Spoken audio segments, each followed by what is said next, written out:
Boa noite. Começou a gravar o dia que saiu. Eu sei que você não gosta de gravar. Como todas as vezes que eu faço vídeo, vamos começar aquelas explicaçõezinhas básicas. Cada vídeo que eu vou fazer falando sobre algum assunto desse âmbito cristão, seria interessante que você visse os outros para ir conectando. A Bíblia ela é muito de conectar um assunto com o outro. E meu objetivo não é defender nenhuma religião X ou Y que se diz cristã, mas sim o cristianismo inteiro, global, de tudo que está na Bíblia.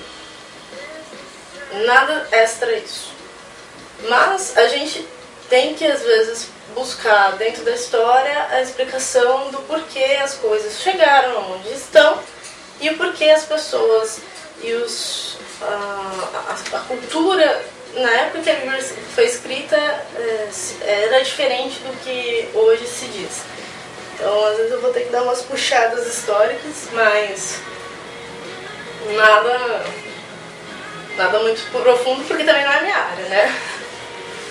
Enfim, vamos lá. O assunto de hoje vai ser sobre uma das coisas que também mais eu vejo comentar e é uma coisa que me incomoda muito, que é a crença em Deus e a visão que as pessoas têm dos crentes em Deus, né? A visão deturpada das pessoas que creem em Deus e seguem uma determinada religião dessa crença em Deus. Principalmente se são pessoas que se intitulam os evangélicos, por exemplo. Não que eu concorde ou discorde de algumas coisas em relação aos evangélicos ou qualquer outro grupo, católicos, espíritas, enfim. Eu não quero pôr isso no momento em questão, mas é aquela história básica assim de eu chegar e falar assim, não, mas eu sou cristã, e a pessoa olhar assim pra mim e falar assim, você? Então se as pessoas olham pra mim e falam, você, espera, tem algum estereótipo aí. E esse estereótipo, ele existe por algumas causas, e eu gostaria de desenvolver aqui. E a principal é a questão das pessoas terem a visão do Deus condenador e aquela visão também das pessoas que seguem uma lei do Deus condenador serem bitoladas. Por quê? Porque da onde nasceu tudo isso, né? Pensemos especialmente no Brasil, que foi um país colonizado por portugueses, ou seja, europeus ocidentais, e lembrando da onde se iniciou essa questão do cristianismo como se conhece hoje, e ela foi na Europa também, né, com Roma. Então vamos só retornar na história. O cristianismo ele veio de um povo judeu que tinham leis bastante severas em alguns aspectos, e quando Deus fez carne, se fez na forma humana, no contexto judaico ele foi visto como um revolucionário. Eu não vou falar hoje de Deus se fazendo em forma de Jesus no contexto geral, universal, mas no contexto judaico ele foi muito revolucionário.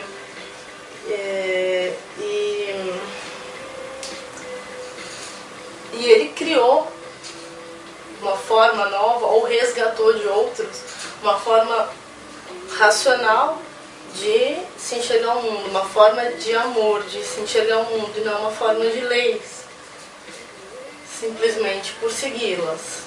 Mas a razão de se seguir uma lei, né? A Bíblia, ela tem, se você for estudá-la, ela tem três formas, eu diria assim, de você analisá-la. Você tem uma forma histórica, cultural, você vai entender o povo que viveu na época que Cristo veio à Terra, você vai entender o porquê de algumas posições das pessoas, de algumas atitudes. Existe o contexto da lei mesmo, que é o segundo ponto que eu acho que tem na Bíblia. Faça isso, não faça aquilo, faça isso, não faça aquilo. Que é uma parte que as pessoas se apegam muito na hora de taxar os crentes, né? Que falam assim, nossa, você acredita no negócio que fica te obrigando a fazer um negócio ou outro. E a terceira, que é o desfecho, ou seja, é a conclusão dessas outras duas, que é a parte emotiva da Bíblia. Ou seja, existem leis que foram escritas num período cultural, mas com um objetivo universal de fazer bem. Então vamos partir do princípio. Essas leis todas foram inspiradas por Deus, e isso basta a pessoa crer, né? Eu não posso simplesmente falar, foi Deus ou não foi. Isso eu não vou entrar nessa questão. Mas se a pessoa crê em Deus, tem que partir do princípio que as pessoas que escreveram esse livro escreveram coisas sensatas, inspiradas por Deus. Por que sensatas? De boas, na Bíblia está escrito, não matarás. Você vai matar? Isso é sensato? Acho que não. Em nenhuma cultura matar por matar é sensato. Pelo menos não que eu conheça. Então, são regras que na verdade servem para o benefício da pessoa, só. Uma questão interessante é, ninguém segue nenhuma lei se ela não tem amor a uma causa. Ou ela pode até ser bitolada e seguir porque ela não achou nada melhor para fazer. Existem esse tipo de pessoas também, inocentes, que não tiveram um conhecimento maior. Mas falando de pessoas que leram, que buscaram entender a história, o contexto, leram a Bíblia e falaram, está escrito isso.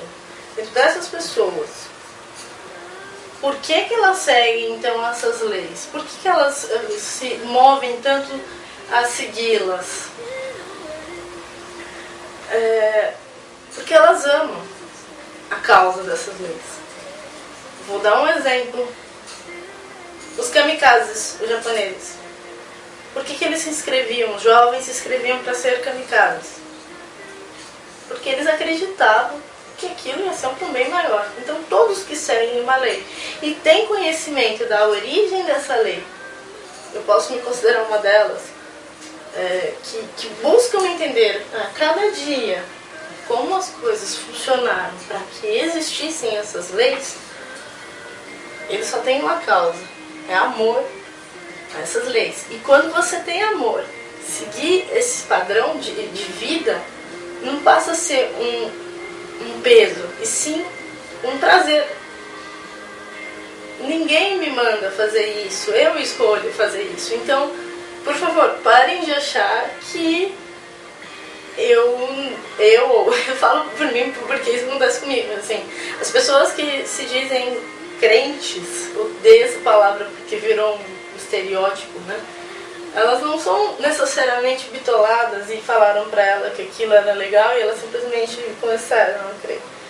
Elas estudaram para isso e buscam entender, e elas sentem o amor de Deus mostrando para elas que é o melhor para elas. Todas as atitudes que eu já tomei contra alguma dessas ideias que são conselhos para mim não me trouxeram boas consequências. Agora, a questão é, Deus vai me condenar por isso? Quando eu era criança era muito interessante, porque desde criança eu escuto muito a seguinte frase: não faz isso que Deus castiga. Isso é um absurdo. Deus não castiga ninguém. Isso foi uma coisa que veio da tradição, e convenhamos, vamos falar de novo, o Brasil ele foi colonizado por portugueses, europeus, num período de Inquisição. E a Inquisição ela se baseou em dominar as pessoas por um discurso pseudo-cristão que dizia que Deus castigava se não fizessem a vontade dos clérigos da época. Isso não era cristianismo, isso nunca foi cristianismo. E isso nasceu da onde? Nasceu de quando Roma imperial começou a decair e os cristãos, que eram a princípio perseguidos por Roma, passaram a ser aderidos à cultura romana, porque eram muitos cristãos, muitos. E aí quando teve a queda de Roma, essa junção já fez com que muito do cristianismo puro se perdesse, porque começou a confundir as pessoas o que é cristianismo, o que é cultura, né? Fez a palavra italiana, fez uma michela, fez uma mistura do que é romano, poder, com o que eles tinham mesmo de crença de Cristo. E aí esses romanos, Roma acaba caindo e sendo ainda invadida por muitos outros povos, que também agregam muitas outras crenças e lendas. Esse povo se espalha para a Europa, feudos, e aí a gente tem mais ou menos essa história superficialmente, olha o que eu falei, superficialmente. Superficialmente falando, essa separação de povos, essa mistura que teve, foi um problema muito grande para o cristianismo em relação à sua disseminação, porque começou a se disseminar vários tipos de ideias que pessoas tinham que não era necessariamente o cristianismo puro. Mas como é que hoje eu, em pleno século XXI, posso saber qual era o cristianismo puro? Lendo a Bíblia. Mas como assim? A Bíblia ela já existia antes de Roma. E quando Martinho Lutero, que foi um dos caras mais importantes para esse reavivamento e essa volta ao conhecimento do cristianismo puro, traduziu a Bíblia para o alemão, ele não utilizou o latim somente, que era uma coisa super fechada. Muitos dos estudiosos dentro da igreja, eles nem tinham acesso, da igreja católica, eles nem tinham acesso ao conhecimento do latim, então isso eram para poucos, até dentro da igreja, para vocês verem como não era um cristianismo real, e sim uma forma de dominação da época, o poder dominante da época. E aí Martinho Lutero e depois outras pessoas, ao traduzirem a Bíblia, eles pegaram na íntegra e foram no hebraico, parte do hebraico foi traduzido para o grego, então eles estudaram grego, e aí traduziram a Bíblia e começaram a disseminar para o povo novamente, ensinando o povo a ler. Quem sabia ler, né? Um alemão conseguiu ter acesso aos príncipes, ou tinha príncipe também que não sabia ler, né? Mas as poucas pessoas, os intelectuais que tinham acesso, eles começaram a ler. E ele falar muito em alemão, fazer pregações em alemão em vez de fazer em latim. E isso foi depois também acontecendo com outros povos. Algumas pessoas, quando nasceu o protestantismo, elas se aproveitaram da situação também de renascimento cristão para se autopromoverem. Isso também existiu. E aí também nasceram tantas religiões posteriores desse protestantismo, nasceram religiões bastante diferentes. Mas a questão a partir do momento que o cristianismo teve esse esconderijo e depois foi reaberto para as pessoas, muito da tradição ficou guardada no coração dessas pessoas, na cultura dessas pessoas, eu digo, né, o decoração. Se passou de mãe para filho, e para tirar isso é muito complicado. Então até hoje vai ter gente, a maioria, achando que Deus é um Deus que castiga. E a prova de que não é verdade tem em duas histórias, uma que Cristo contou e outra que Cristo viveu.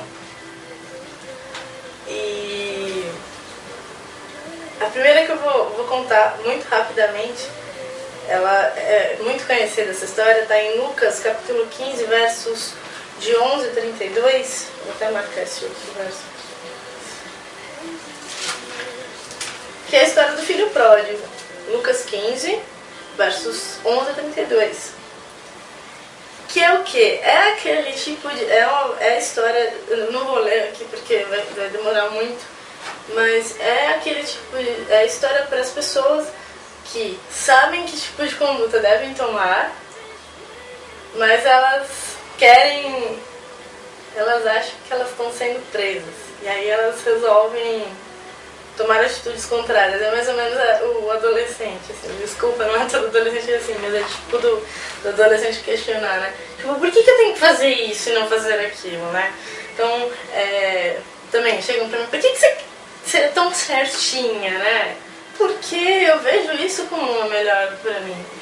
Ah, por que você... Sei lá, por que você não fuma? Todo mundo sabe que fumar faz mal. Então, por que eu vou fazer mal pra mim? Isso eu dar um prazer momentâneo, mas posteriormente vai me trazer um monte de malefícios.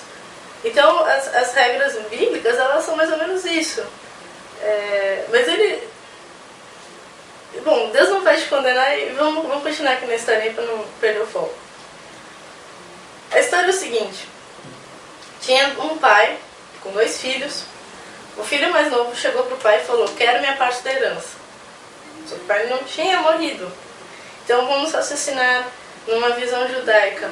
Isso foi um teólogo que me falou uma vez, muito bom. Você falar num judaísmo, pai, eu quero minha parte da herança agora, é muito mais pesado do que se fosse hoje em dia, assim, naquela época. Porque naquela época era a mesma coisa que falar, pai, eu quero que o senhor morra, que eu quero a minha parte da herança e que você se ganhe. É mais ou menos isso. Porque só ia conseguir a herança depois que o pai morresse, não teriam processos judiciais para facilitar isso. E o pai, com muito amor e tristeza, porque, filho, por que você quer fazer isso? Não, eu quero descobrir o mundo, o senhor está me prendendo, essas regras de casa, eu quero descobrir a minha vida, eu quero ser feliz. E aí o pai vai lá e concede o pedido ao filho, com dor no coração, não, pai, você já é grande, toma seu rumo. E diz que o menino foi para a cidade, ele morava no campo, foi para a cidade, e ele tem um monte de dinheiro. A primeira coisa que ele fez foi gastar com as coisas mais idiotas possíveis. Tipo, joguinho, não que jogar é ruim, mas assim, jogo de azar, aí perdia dinheiro. Aí chegava lá alguém e falava que ia ler a sorte dele, e inventava uma historinha qualquer e ele gastava dinheiro. Então foi assim que foi acontecendo, foi se condensando a história dele. E chegou um momento que ele se viu sem nada de dinheiro. E aí ele, que era um rapaz que estava acostumado a ter as coisas tudo em casa, fáceis, não que o pai dele não fizesse ele trabalhar, mas ele tinha toda aquela facilidade de casa, de quem mora em casa, sabe? Quem já morou em casa e sai de casa pra morar sozinho sabe que tem um certo peso nisso. Imagina ele que saiu ainda brigado com o pai. Ele vai lá e começa a procurar trabalho. Só que ele chegou a um nível tão sujo na visão judaica que ninguém nem queria ele para trabalhar. E aí uma vez ele bate na porta de uma fazenda lá, né, de um senhor, e fala, olha, eu preciso de trabalho. E o senhor fala, tá, então você pode cuidar do chiqueiro, e o que você achar de comida lá, você come. Vamos mais uma vez voltar. Pra gente isso já é um absurdo. Imagina você cuidando de um chiqueiro, comendo o que o porco vai comer. Gente, porco come qualquer coisa. E agora voltamos para a cultura judaica. O judeu não come porco. O povo judeu, historicamente, se mostra um dos povos mais limpos higiênicos que existiram. Eles não comem carne de porco porque o porco come qualquer coisa. Para eles não terem doença, eles não comem carne de porco. E isso vem desde muito tempo. Agora, imagina para o judeu ouvir de Cristo falando que o rapaz foi comer a comida do porco, não foi nem a carne do porco. Aquilo foi o cúmulo do absurdo. E o rapaz, quando ele começa a comer a comida do porco, que ele se vê naquela situação, ele pensa assim, gente, os servos do meu pai têm um alimento melhor do que o meu. Eu vou pedir para trabalhar para o meu pai. E ele larga tudo e vai correndo para casa e diz que quando o pai vê ele, a primeira coisa que o pai faz é sair correndo, abraçar ele e tirar a túnica dele e pôr no filho. Isso também tem um significado muito grande. Porque esse tirar a túnica é mais ou menos o seguinte: estou te dando toda a confiança e poder dentro dessa casa. Então, apesar de tudo que o rapaz fez, a primeira atitude do pai foi abraçar ele, tamanho amor do pai. E aí conta que o pai mandou fazer uma festa enorme, porque o filho dele, na visão dele, estava morto e agora estava vivo. E conta assim no finalzinho da história que inclusive o irmão mais velho do rapaz ficou louco da vida, porque ele chega e vê a festa e fala assim: o que está acontecendo? Ah, teu irmão voltou, o pai falou.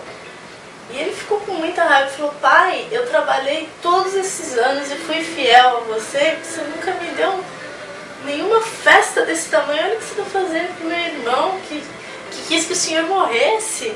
Ele fica com raiva. E aí o pai fala assim: filho, você está vendo essas terras todas? Isso tudo já é seu e sempre foi, porque você sempre ficou do meu lado e seguiu todos os princípios dessa casa. Mas o seu irmão não tem mais nada, por escolha dele. Então você não precisa ficar com inveja ou com raiva porque deu uma festa para ele, porque olha o que você tem e olha o que ele tem. E aí mostra basicamente essa foi uma parábola para Cristo mostrar o tamanho do amor de Deus. Apesar de todos os erros que o menino cometeu, o pai estava pronto para receber ele de volta. E quem continuou seguindo sempre os caminhos, Deus tem as coisas preparadas para eles. Já está pronto, já é dele. Ou seja, se eu nunca for fazer o máximo de atrocidades, eu já tenho ali tudo para mim. Mas se eu algum dia for sair por aí fazendo um monte de coisas que não agradam os olhos de Deus, ainda assim Deus vai me receber com um abraço e me dando a túnica dele com o máximo de autoridade. Então isso é a prova bíblica mais forte e mais sensata de que Deus não é um Deus de reis que fica só condenando quem faz, quem não faz. Se você não fizer, você vai queimar no inferno. Não existe isso. E outra coisa, outra história que tem, essa é mais rápida, ela se encontra num livro pós-Lucas na Bíblia, que é João 8, capítulo 8, que é uma história que Jesus viveu. Essa não foi uma parábola, um mito que Jesus contou, mas sim uma história que ele viveu e é descrita por João, que é da mulher adúltera, também é uma história super conhecida. E essa aqui eu vou ler para vocês, que diz assim: porém Jesus foi para o Monte das Oliveiras, um monte que é lá, e pela manhã cedo tomou para o templo, e todo o povo vinha ter com ele, assentando-se, os ensinava. E os escribas e fariseus, escribas eram as pessoas que trabalhavam no templo, e os fariseus eram um grupo de judeus radicais, de líderes judeus radicais, por isso que odiavam tanto Jesus. Trouxeram-lhe uma mulher apanhada em adultério. Parada de novo aqui. Gente, mulher na lei judaica, ela não era vista como nada de valor. Voz de mulher não tinha valor. Não em relação à mulher hoje, assim. E assim, Jesus foi um dos primeiros homens, pelo que você vê da história, e o mais importante, a quebrar esses paradigmas com mulher. ele tratava a mulher muito em pé de igualdade com o homem. A gente vê a história da mulher em Samaria, que depois eu posso falar, e aqui da mulher, dessa história aqui. E ele fala de uma mulher apanhada em adultério.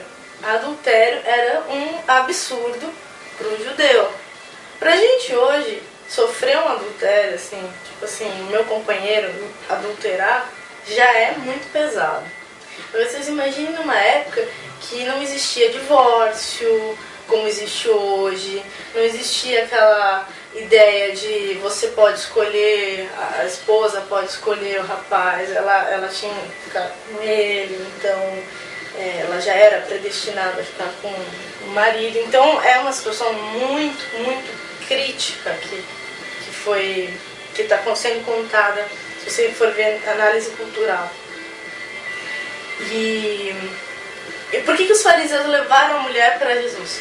Porque eles queriam pegar Jesus num erro, assim, num paradigma, para Jesus dar uma resposta errada e eles prenderem Jesus. Por quê?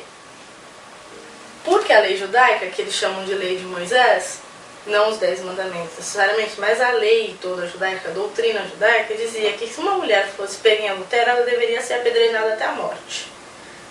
Mas, nessa época, quem era o povo que dominava o mundo era o Império Romano. E o Império Romano não permitia que os judeus tomassem nenhuma atitude sem que passasse pela legislação romana. Então eles falaram assim, se Jesus falar que a mulher deve ser apedrejada, ele vai estar indo a favor da lei de Moisés, mas vai estar indo contra os romanos, sem passar pela legislação romana. Então a gente acusa ele pelos romanos. Se ele falar que a mulher não deve ser apedrejada, ele vai estar indo contra a nossa lei. Então a gente pode acusar ele também. Olha a ideia dos caras. E aí diz que Jesus continua a história aqui, e pondo-a no meio, disseram-lhe, mestre, pondo a mulher no meio, né? Essa mulher foi apanhada no próprio ato, adulterando. E na lei nos mandou Moisés que as tais sejam apedrejadas. Tu, pois, que dizes? Isto diziam eles, tentando para que tivessem de que eu acusar. Mas Jesus, inclinando-se, escrevia com o dedo na terra. Essa parte também é bastante interessante, porque diz que Deus estava escrevendo verso bíblico na terra, um verso de justiça, e na hora que ele está escrevendo assim, ele, tipo assim, você vê assim, ele desprezando totalmente a atenção das pessoas no maior bafafá, vamos falar assim claramente. E aí continua. E como insistissem, perguntando, ele endireitou-se, Jesus endireitou-se e disse-lhes, aquele que dentre vós está sem pecado, seja o primeiro que atire a pedra contra ela. Essa frase é famosíssima. E, tornando a inclinar-se, escrevia na terra.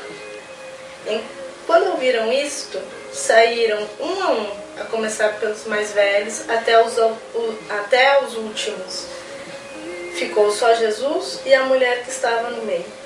E endireitando-se Jesus, e não vendo ninguém mais do que a mulher, disse-lhe, mulher, onde estão aqueles teus acusadores? Ninguém te condenou? E ela disse, ninguém, Senhor. E disse-lhe Jesus, nem eu também te condeno. Vai-te e não peques mais. Ou seja, Jesus, Deus e Jesus, que consideramos uma pessoa só, ele não acusou uma mulher em adultério, que era um cúmulo na época. Ele não acusa ninguém se a pessoa fizer uma atitude que não seja dentro dos princípios colocados na Bíblia. Mas ele fala, eu não estou te condenando, mas não erra de novo. Ele fala, vai e não peques mais. Porque vai fazer mal para você mesmo. Então, as leis bíblicas, elas não servem para prender ninguém.